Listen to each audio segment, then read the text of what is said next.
Hello everyone and welcome back to the Oxford Vapours YouTube channel. I'm Taylor and today we're going to be having a look at my tier list for my favourite vaping companies. Now this tier list is only going to look at hardware and obviously there will be some biases. I just want to say right from the start, this is my opinion. If I don't like a certain vaping company or device that you love, that's fine. But this is my tier list, so we're going to have a look at the ones that I like. E-Leaf. E-Leaf for me is C tier. They're not awful, don't get me wrong. My main opinion on E-Leaf is that they haven't really kept up. They're a little bit behind the times with their devices. Now, don't get me wrong, we do stock E-Leaf products in our stores. And there is a reason we stock them, because they make some of the most dependable internal large capacity battery mods. So things like the iPower 2 and the T80 we still stock. Because people who are replacing old mods who want internal battery, they're probably some of the best out there. The thing is, when you branch out into the rest of their range, there's not a lot to it, to be honest. They're very... If you were to look at the page that I'm currently looking at on their website, and you told me that they hadn't updated this since 2018, I'd believe you.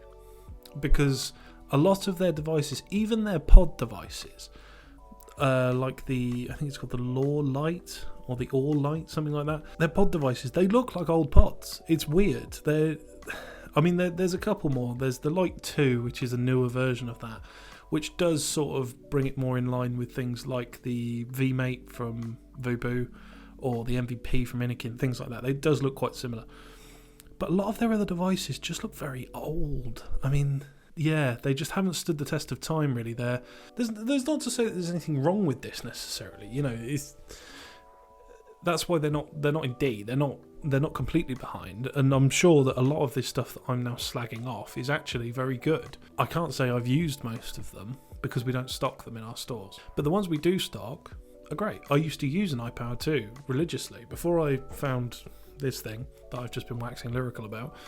I used an Aspire Nautilus on top of an iPower 2, simply because I only had to charge it about once a week. It was a really good setup for me. So the ones I've used have been great. I just think that they've fallen a bit behind in the market. They're not following the trends, or not following them quickly enough, and they're not keeping up. But that's not to say that they could turn it around. They could, or maybe they're going to stick with what they're used to. It's a perfectly serviceable way of doing that if they know this works, and I might be completely wrong. Around the country they may be selling very well with all this sort of stuff. I can only base it on my experience of working in the industry, in the part of the industry that I have worked in. But they're perfectly serviceable. The ones that we sell, like I said, they're very good. Geek Vape. Geek Vape are another B tier. I think that they are good.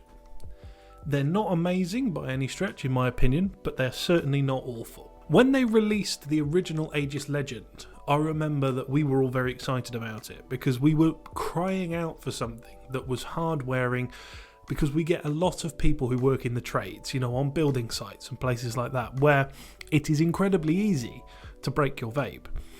Now, I don't know if they were the first, don't quote me on that, but they were the first that we had, that we stocked, that did that harder wearing, the one that had the IP ratings for shock resistance and water resistance and things like that. And they sold like hotcakes. They were very, very popular. We also stocked the Legend 2, which I think they made several improvements to. Unfortunately, they weren't quite as popular with the general public. I don't know the reason for that. I thought that it was improving on a very good concept. What they did was take away some of the big bulky shoulders that the original Legend had. They gave it a mechanical lock switch, which I thought was a really good thing, but they just never sold in the numbers, and I don't really know why. It's a bit of a shame, really, because they were a very, very good device. Even the Legend 2, it was very good. Now, I have to say, I have very limited experience with their mouth-to-lung devices, their pod systems and whatnot. I have used a couple of them. I think I used the Wenax for a little while, and very good. I've got no gripe with them at all. I just don't have the experience with them to give them anything higher than B. They were very good devices. I have no issue with them. Again, bit part of the crowd, if you know what I mean. Okay, Oxford. Now, I could wax lyrical about Oxford all day long. You can see in front of me I actually have one. This is the X-Lim Pro. Now, if I'm pronouncing that wrong, I apologise, but that's how I've always pronounced it. I absolutely love Oxford. They are, in my opinion, the best on the market. Now, the reason they're only in A tier, which is where I'm putting them, is because of the next company we're going to look at. When you compare them, they're probably not quite as strong. So I'm going to be fair, even though these are my opinions, this is an S tier mouth to lung company. But when you look at the hardware as a whole, they don't have any direct to lung devices. So you can't really put them in S tier because they don't have the range. Oxford are to vapes what Porsche is to cars. They found a concept and they stuck with it and improved it. So while I've actually written this, I've said that this is a bad thing about other companies where they just do the same things. Other companies don't make the small improvements on each one of their things, even if they are very similar to one another, that Oxford do. I started using the original X-Lim because I got given one to review on the channel. You may have seen it. While it was nothing special in terms of the interface, it was a very simple screen, button activated, simple airflow, things like that. The pods were unbelievable to me. The flavour stays within these pods for me, I get 3 weeks of solid, strong flavour out of my pods, minimum. They are unlike any other pod that I've used. They do suffer with the same thing that the Porsche cars, where they are very samey, don't get me wrong. That if you were to use two different ones, you're not going to see a massive difference because they're using the same pods. They're using the same platform. It's just about where within that you find what you want to use. So they have things like this, like the X-Lim Pro, which is the pen one. They have the SQ Pro, which is the little square one. They have the SE, which is the one without the screen and the button. So they, like I said, they are variants of the same thing. But there is a variant for most people who want to use mouth-to-lung devices. I absolutely love them simply because of the pods. They are so good. It's what I use every day. I have 3 of these. I have one SQ. I have an original X-Lim. I have loads of them. They have branched out relatively recently with a new shape that uses a different pod called the Onio. Although I do believe that it's actually the same in a coil, it's just the pods are a different shape. Now, not having used that for any length of time, I can't really give an opinion on that one, but what I can give an opinion on is the ones I've used and used extensively. These are all I've used now for the last probably getting on 18 months, 2 years. They are unbelievable and I would recommend them to anyone who uses mouth-to-lung devices. They are fantastic, and you don't, like I said, you don't have to go for the screen one. The ones I have all have screens on because I'm a very experienced vapor. If you're not, then there are variants of it that don't have that are far more simple. I absolutely love Oxford. I wish that I could put them higher, but when I'm being completely fair, you'll see why. The only S tier. Who do you think it is? You may have seen if you've been paying attention. It's Vapours. Now, Vapours, I don't know what they're on, but they are and have been smashing it for several years now. They have been top of the tree, in my opinion, for at least 3 years. I think if I just go through their range now, some of this I haven't used, but the ones I have, there's very little that I haven't used. There's this new click thing, haven't used that. But everything else I think I've had an experience with. And whether it be mouth to lung or direct to lung or, tanks or external batteries, anything like that, they are in with a shout of being the best in any of those categories. From mouth to lung, they have the X-Ross series, or some people call it Cross, but I call it X-Ross. That has been by far the best-selling pod kit that we've ever had at Oxford Vapours, whichever variant you pick. There are several variants of them, and they are all as good as the last. They're fantastic. I don't know how they keep doing it, but they keep producing top-notch vaping devices. When I used, when I was using the Aspire Nautilus tank, I did use an iPower 2 from eLeaf for a long time. But when I wanted to change to external batteries, I used a Target 200. And the reason was that pulse feature, that I think was introduced with either that or the Gen. I can't remember which one came first, but it was introduced with one of those. And it changed the game for me. The flavour off of that device and that mode was unparalleled compared to what I was used to. They've just had some of the best. I mean, if we go through what they've got now, the Armour series. Now, I know that Jack, who works in our Whitney shop, is a big fan of the Armour series. The Armour series uses a variant of the GTI tank, which has been their go-to now for a little while, and there's a reason for that. It's a very, very good tank. They probably could up the range of coils a little bit, maybe, but the ones that are there are brilliant. They had the Gen series.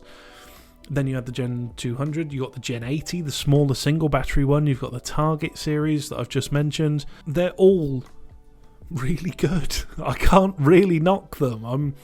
I'm trying to find, something that I didn't like. There is one. Okay, I'm not going to be all nice.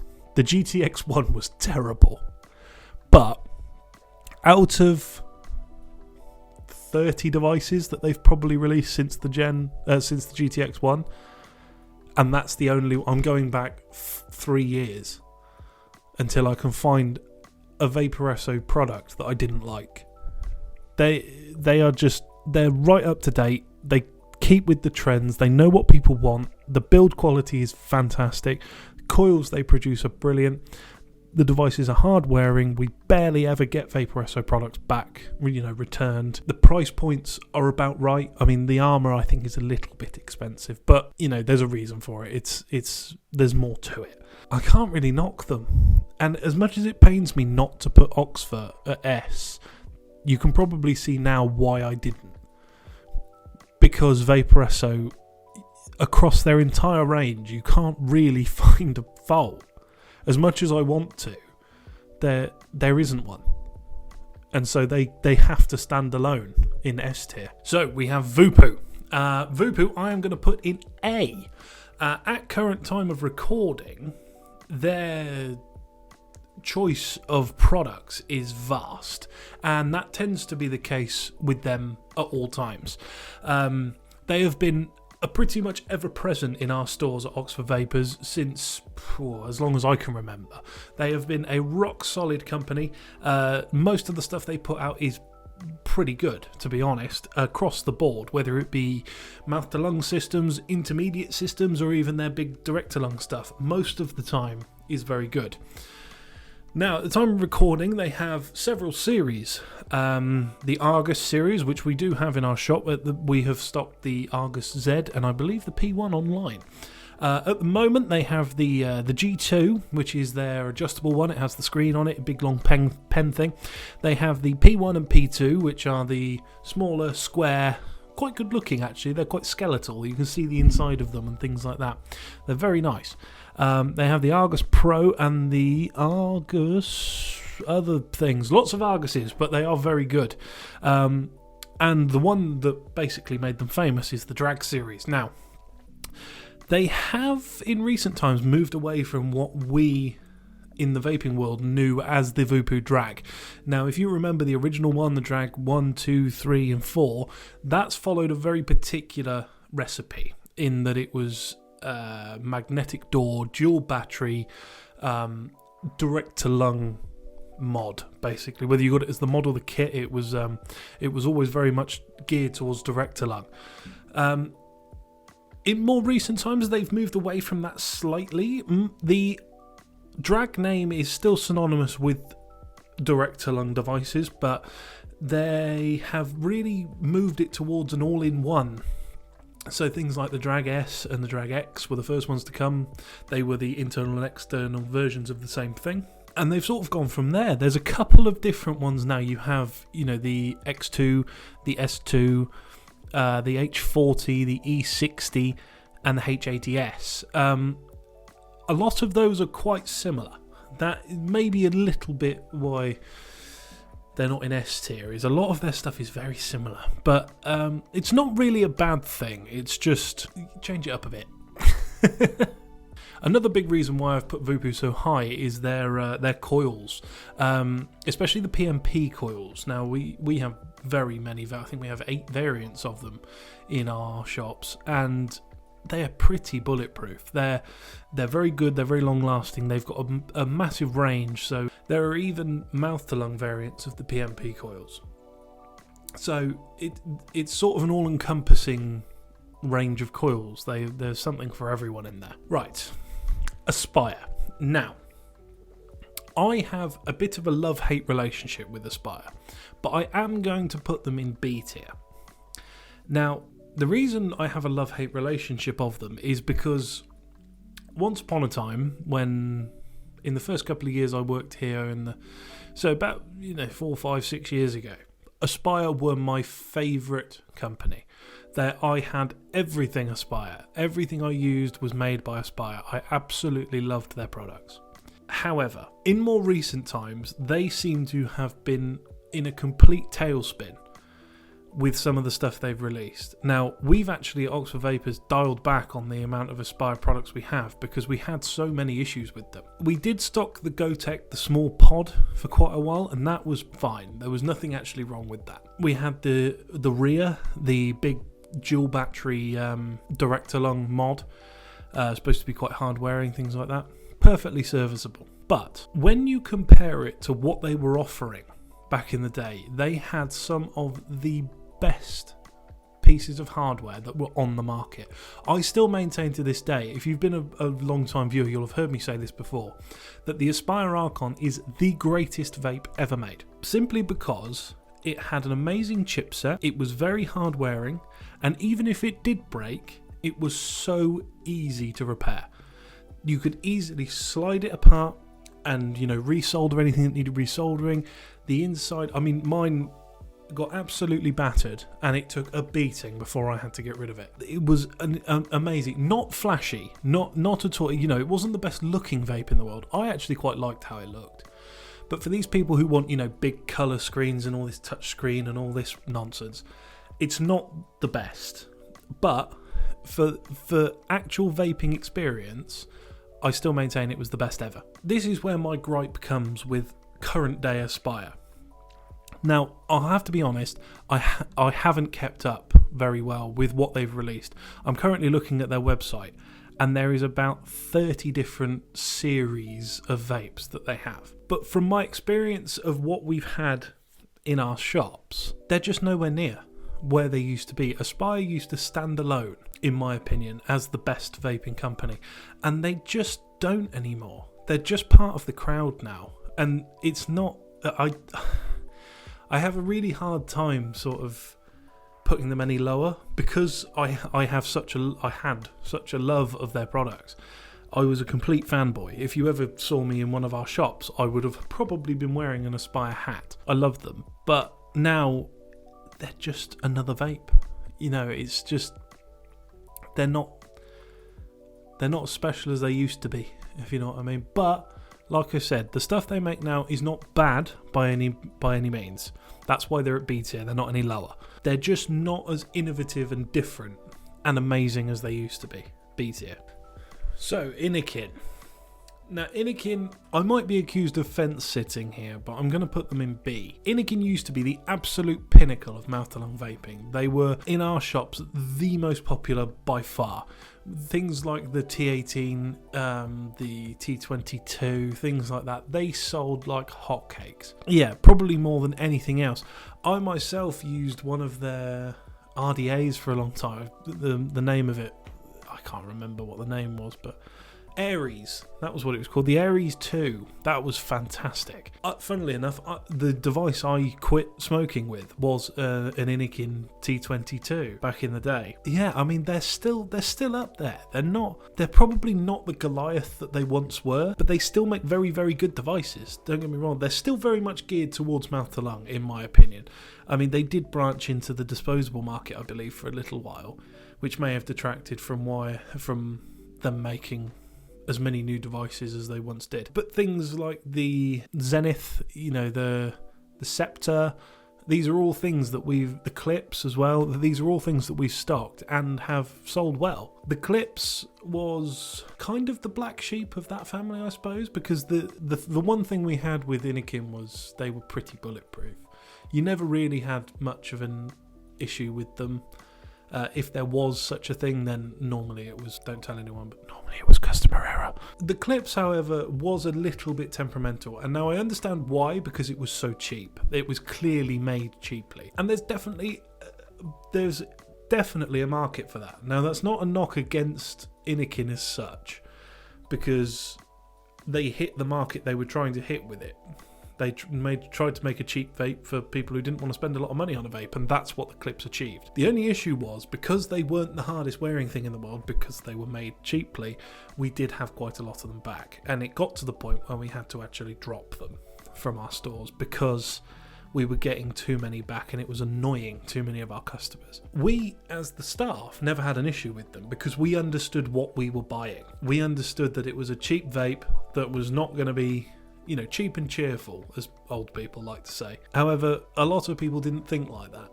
So they were very, very annoyed when they stopped working after 3 or 6 months and things like that. But overall, I still have a little bit of a soft spot for Inikin because they're just dependable. They don't really stand out from the crowd very much, but they're dependable. They do what they say on the tin. They're just solid, good vaping devices. I'm going to have to talk about Smok now, aren't I?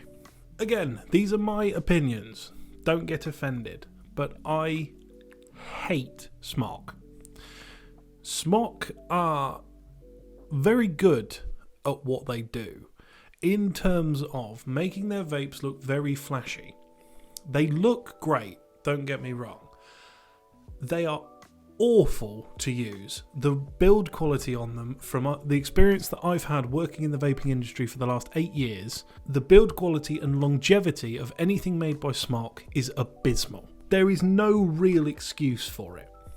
Everyone else, yes, of course, in mass production you're going to get the odd issue. We've had probably one of every kit we've ever sold, at least one back. It's very rare that doesn't happen. Only once in my vast experience of being in the vaping industry have we had every single unit of a device that we sold returned to us because it was broken. And that device was a Smok. When you sell as many vapes as we do, we probably had 25 of them when we were selling. We're not an enormous business, but we're big enough. We sell quite a few. We probably sold 25 of them, and every single one came back. If that doesn't give you an insight into the build quality of Smok, I don't know what will. I can only give them D tier. Well, I hope you enjoyed that tier list of my opinions, and reminder, they are my opinions on vaping hardware. Do you agree with my choices? Where would you put your favourite? Would you change any of where I've put them? Let me know. I hope you enjoyed this video. If you did, please feel free to leave a like, comment and subscribe to the channel. But with that said, I've been Taylor, this is Oxford Vapours, and we'll see you very soon.